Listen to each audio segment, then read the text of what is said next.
அன்பார்ந்த கிராமத்து சொந்தங்களுக்கு முதலில் வணக்கத்தை தெரிவித்துக் கொள்கிறேன்.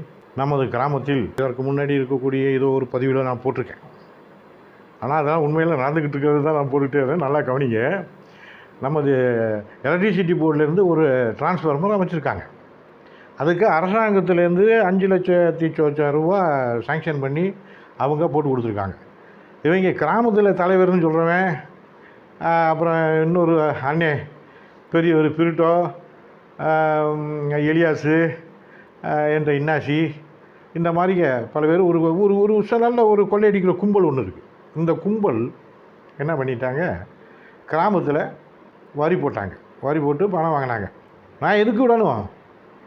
இந்த கிராமத்தில் இந்த ஆலயத்தில் இருக்கக்கூடிய பணங்கள்லாம் என் பங்கு இருக்குது. நான் எப்படி விடணும்? தேவையில்லை. நான் விட்டுட்டு போகணும், தேவையில்லை. வெந்தத்தை நின்றுட்டு விதி வந்தால் சாகிற ஆள் நான் இல்லை. ஒன்று நல்லா கவனிச்சுக்கோங்க. ஒரு தடவை நல்ல மனசில் கற்காத்தக்குடியில் கிராமத்தில் கெபி கட்டுறதுக்கு முயற்சி பண்ணாங்க. அவங்களுக்கு வாழ்த்துக்கள். அவங்க குடும்பத்தார்களுக்கு மாத கருணை புரியணும் அப்படின்னு சொல்லிட்டு அருள் புரியணும்னு வேண்டிக்கிறோம். நானும் வேண்டிக்கிறேன். அவங்க அது கெவி கட்டுறாங்க அப்படின்னா, அவங்க கெவி கட்டுறது நாங்கள் கட்டினோம்னு அவங்க சொன்னால் உங்களுக்கு என்ன அதில் வலிக்குது? உங்களுக்கு என்ன வலிக்குது? காசு செலவு பண்ணி லட்சக்கணக்கில் செலவு பண்ணி கெவி கட்ட போகிறாங்க. கட்டணம் சொல்லட்டுமே, அவங்க பேர் சொல்லிட்டு போட்டுமே. அவங்க பேர் சொல்லக்கூடாது. இவங்களுக்கு கட்டணத்தை பாருங்கள், அவங்க மட்டும் பேரை சொல்லக்கூடாது. அதனால் வீட்டுக்கு 2,000 போடணும். ஏன் வீட்டுக்கு 2,000 வரி போடுற? நீங்கள் வாங்கி சாப்பிட போகிறதுக்கா? அந்த டிரான்ஸ்ஃபார்மருக்கு வாங்கி 1,000 ரூபா 1,500 வாங்கி இவங்க சாப்பிட்டாங்க. அந்த பணத்தை நான் திரும்பி கொடுக்க சொல்ல இன்னும் கொடுக்கல. கொடுத்துருக்கடா டேய், சூடு சொரணையோட வேலை செய்யுங்களா? அரசாங்கம் செலவு பண்ணி டிரான்ஸ்ஃபார்மர் மாற்றிருக்கு. நீங்கள் அதுக்கு நாங்கள் போடுறோம்னு சொல்லிட்டு வீட்டுக்கு வீடு காசு வாங்கி சாப்பிட்டு பாக்கெட்டில் போட்டுக்கிட்டிய. இப்போ அதே மாதிரியே ஒரு தடவை 2 பேரும் அவங்க முன்னிட்டு அவங்க கெவி கட்டுறாங்க. அவங்க கெவி கட்டுறவங்க அவங்க தான் கட்டுனாங்கன்னு சொல்கிறதால உங்களுக்கு என்ன வலிக்குதுன்னு? என்ன வலிக்குது? ஒரு அனாமதைய இடம், அனாமதைய சொத்து, அதை 2 பேரும் ஆக்கிரமிச்சிருக்கான், 3 பேர் அமைச்சிருக்காங்க, 4 பேர் ஆக்கிரமிச்சிருக்காங்க. கெவி அதில் ஒரு கட்டுறதுனால உங்களுக்கு என்ன வலிக்குது?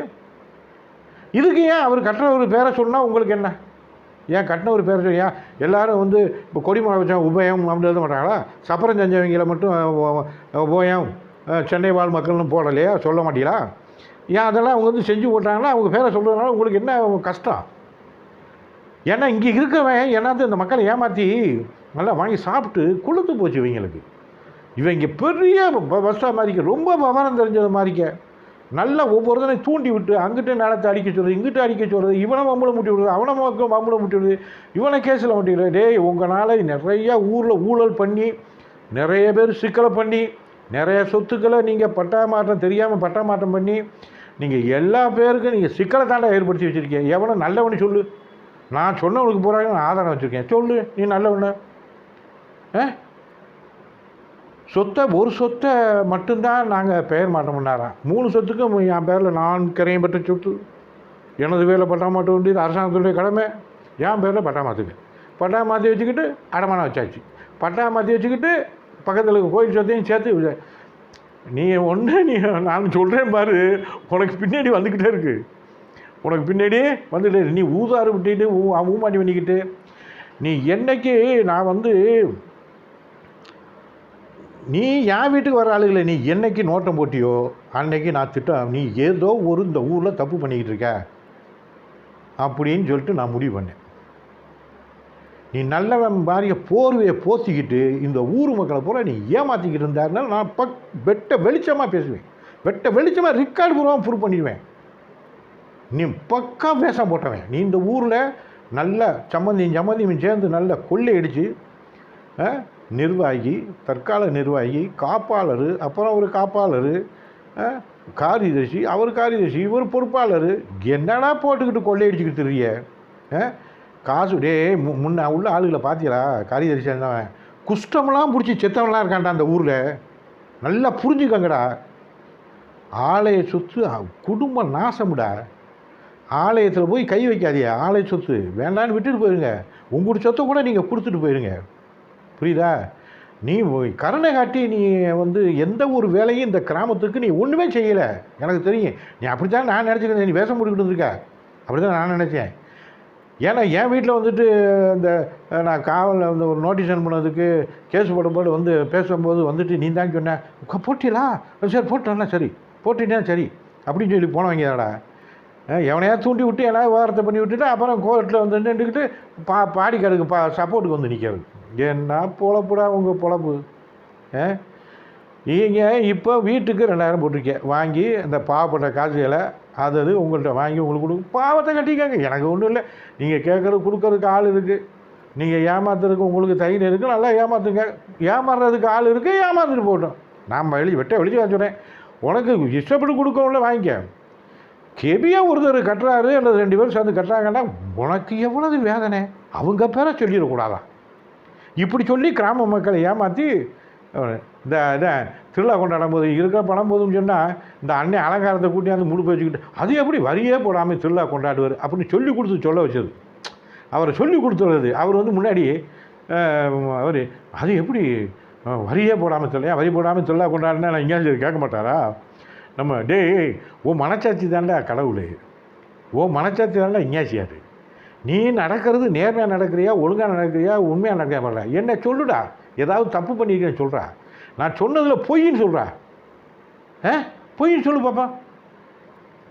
ஏதாவது பொய்ன்னு சொல்லு. நான் சொல்கிறது பொய் சொல்கிறேன்னு சொல்லிட்டு அவதூறு சொல்லியிருக்கேன். அவதூறுக்கு 150 ரெக்கார்டு ஒன்று ப்ரொடியூஸ் பண்ணியிருக்கேன்.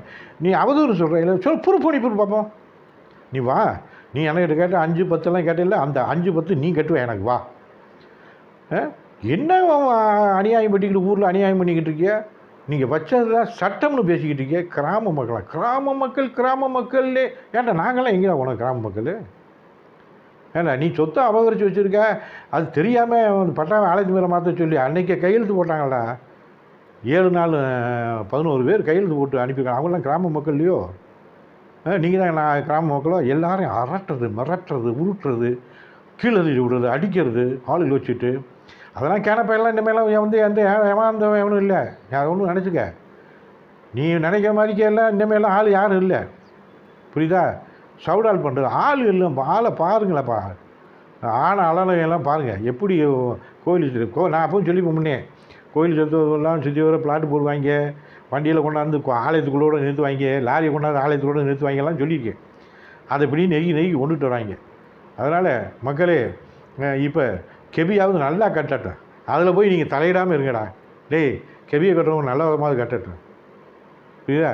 நீ என்ன அதில் 2000 நீ கொடுக்காம இருந்தால் அந்த கெபியில் இருக்கக்கூடிய மாதா நீ உண்மையிலே நேர்மையாக நடந்தால் உடனே ஆசீர்வதிக்காதா?